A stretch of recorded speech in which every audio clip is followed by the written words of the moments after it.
تو یہ آپ محبت کی زبان میں ان کو ایک خراج عقیدت پیش کرتے ہیں. اور ویسے بھی ایک چھوٹی سی بات ہے کہ جب انسان کسی انسان کو یہ نسبت دے کہ گویا میں نے اس شخص کو اپنے سینے سے لگایا ہوا ہے یا وہ شخص میرے سینے میں آ کر کے ساتھ لگا ہوا ہے، کیا کبھی بھی انسان کسی اس شخص کو یہ نسبت دے سکتا ہے، اس کے بارے میں یہ کہہ سکتا ہے جس سے نعوذ باللہ وہ نفرت کرتا ہو، دشمنی رکھتا ہو، جس کی کوئی تخفیف کرتا ہو؟ ہمیشہ انسان اپنے محبوب اور پیارے کے لیے یہ لفظ استعمال کرتا ہے. تو مسیح موعود علیہ السلام نے بھی یہ فرمایا، صد حسین استرگر وانم، تو میرا محبوب حسین جو اس کے کمالات تھے، جس قسم کی مظلومیت کا دور اس نے دیکھا، وہی کیفیت اللہ کے اس بندے کو بھی نصیب ہے. تو آپ نے تو ان کی محبت اور عظمت کا ذکر کیا ہے، ان کی تعریف کی ہے. اور دیکھیں مسیح موعود علیہ السلام کا دوسرا شعر فارسی کا جو بڑا اس مضمون کو واضح کرتا ہے. آپ فرماتے ہیں، جانو دلم فدائے جمال محمد است، خاکم نثار کوچائے آل محمد است، کہ میری تو دل و جان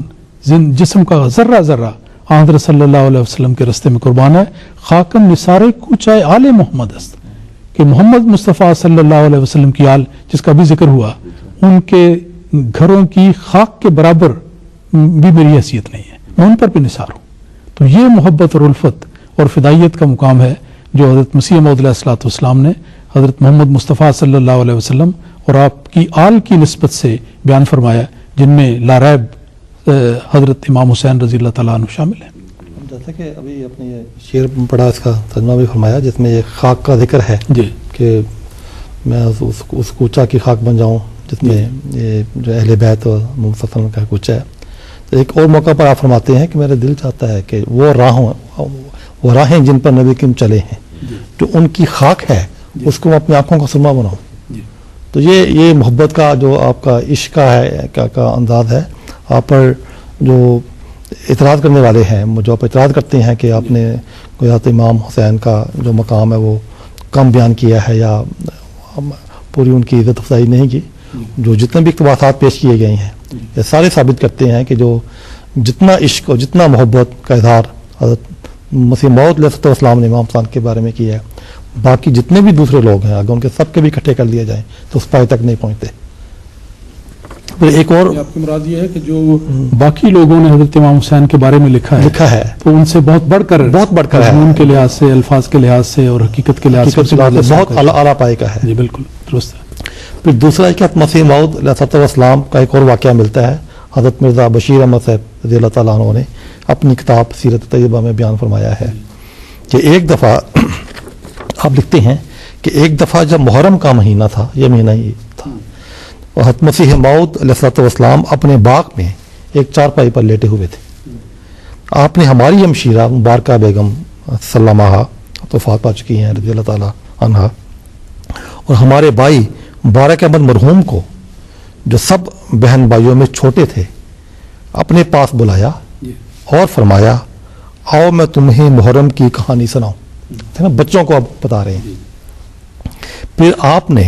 بڑے دردناک انداز میں حضرت امام حسین رضی اللہ عنہ کی شہادت کے واقعات سنائے. بچوں کو کہانی سنانا بتاتا ہے کس طرح آپ کے دل میں وہ یعنی کہ وہ دردناک جو تھے وہ واقعات یاد آ رہے تھے اور بے اختیاری یہ کیفیت پیدا ہو رہی تھی محرم کے دنوں میں. گھر بیٹھے بچوں کو اس طرح کوئی بناوٹ سے کر سکتا ہے کوئی ایسے بھی؟ اور چارپائی پہ لیٹے ہوئے ہیں، بیٹھے ہوئے ہیں، سوچ رہے ہیں. پھر بچوں کو بلایا کہ آؤ میں تمہیں کہانی سناتا ہوں، محرم کا بارے میں یہ دردناک شہادت کے واقعات سناتا ہوں. حضرت امام حسین رضی اللہ عنہ کی شہادت کے واقعات سنائے. آپ یہ واقعات سناتے جاتے تھے اور آپ کی آنکھوں سے آنسو رواں تھے اور آپ اپنی انگلیوں کے پوروں سے اپنے آنسو پوچھتے جاتے تھے. اس دردناک کہانی کو ختم کرنے کے بعد آپ نے بڑے کرب کے ساتھ یعنی بڑی تکلیف کے ساتھ فرمایا، یزید پلید نے یہ ظلم ہمارے نبی کریم صلی اللہ علیہ وسلم کے نواسے پر کروایا، مگر خدا نے بھی ان ظالموں کو بہت جلد اپنے عذاب میں پکڑ لیا. اس وقت آپ پر عجیب کیفیت طاری تھی اور اپنے آقا صلی اللہ علیہ وسلم کے جگر گوشہ کی المناک شہادت کے تصور سے آپ کا دل بہت بے چین ہو رہا تھا. تو یہ وہ موقع ہے جب محرم کے مہینہ میں اسی مہینہ میں حضرت مسیح موعود علیہ السلام نے اپنے ایک باغ میں چارپائی پر لیٹے ہوئے اپنے بچوں کو بلا کر یہ دردناک واقعہ سنایا، جس سے بھی اندازہ ہوتا ہے کہ آپ کو کس قدر اس جو دردناک واقعہ تھا یہ کس طرح آپ کے دل میں جو غم کی اور دکھ کی کیفیت پیدا کر رہا تھا، اور جو آپ کی حالت تھی وہ جو بیان کرتے ہیں راوی کے مقابلے بیان تھے یہ واقعہ سناتے ہوئے. جیسا بیان کیا جاتا ہے کہ واقعات کی زبان بہت ہی مؤثر ہوتی ہے. حقیقت میں اللہ تعالیٰ نے جس کو تحریر دی ہو، جیسے سلطان القلم حضرت مسیح موعود علیہ السلام کی مثال، آپ کی تحریر پڑھ کر بھی وجد کی کیفیت طاری ہو جاتی ہے. لیکن واقعات میں ایک غیر معمولی اثر اس لحاظ سے ہوتا ہے کہ اس میں تکلف نہیں پایا جاتا. اب یہ دیکھیں گھر کے ماحول کا واقعہ ہے، کوئی دنیا کو نہیں دکھا رہے، دنیا کے سامنے کوئی تصنع بناوٹ کا خیال تک بھی نہیں ہے. بچوں نے یاد رکھا، محرم کا مہینہ آیا تو بچوں کو بتایا کہ چلے آئے میں کہانی بتاتا ہوں کہ کیا واقعات ہوئے. کوئی آپ نے بھی اپنے اس دل کے غبار کو بھی ہلکا کیا کہ کیا کیا مظالم ہوئے، بچوں کو بھی سکھایا، ان کو بھی بتایا. دیکھیں کہ وہ جو ظالم ہے اس کے بارے میں جو لفظ استعمال فرمائے یزید ولید، تو اس کا مطلب ہے کہ انتہائی دکھ اور درد کے ان کے دل کی گہرائیوں سے یہ الفاظ نکلے ہیں، اور انتہائی اس میں مطلب ہے ان کے ظلم کو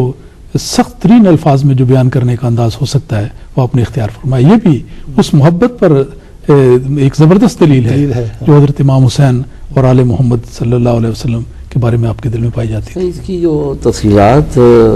جب ہم پڑھتے ہیں وہ سارا واقعہ جتنے دن وہاں پر حضرت امام حسین رضی اللہ تعالیٰ عنہ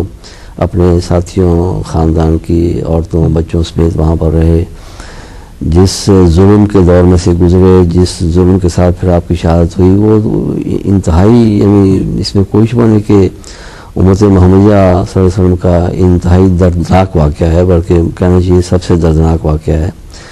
اور پھر بالخصوص اس وجہ سے بھی کہ واقعہ حضور صلی اللہ علیہ وسلم کے نواسے کا ہے، آپ کی ایک، اور پھر آپ کے محبوب نواسے کا کہ جس کو حضور صلی اللہ علیہ وسلم نے اپنی گود میں کھلایا، پھر آپ بارہا آپ کی گود میں بٹھایا، چومتے تھے، پیار کرتے تھے، سینے سے لگاتے تھے، کوئی کندھے پہ سوار ہوتا تھا، پھر بات کا یہ بھی ہوتا کہ ایک بار گھوڑا مانگا حضور صلی اللہ علیہ وسلم سے کہ میں گھوڑا چاہیے، اس میں اچھا آؤ پھر میں گھوڑا بن جاتا ہوں، اپنے اوپر سوار کر کے جو آپ گھوڑا بنے. تو اتنا یعنی کہ پیار اور اتنی محبت، تو اور اس کے مقابلے پھر جو بعد میں لوگوں نے جو ظلم کیا ہے، تو یہ سارا تناظر جو ہے انتہائی یعنی کہ دردناک واقع بنا دیتا ہے. لیکن اب مسئلہ یہ ہے کہ جتنے بھی یہ دردناک اس کا یعنی کہ ہم غم کریں وہ کم ہے، اس میں کوئی شبہ نہیں ہے کہ جتنا بھی اس کا سوگ بنایا یعنی جو غم کا اظہار کیا جائے وہ کم ہے، اس میں کوئی شبہ نہیں ہے.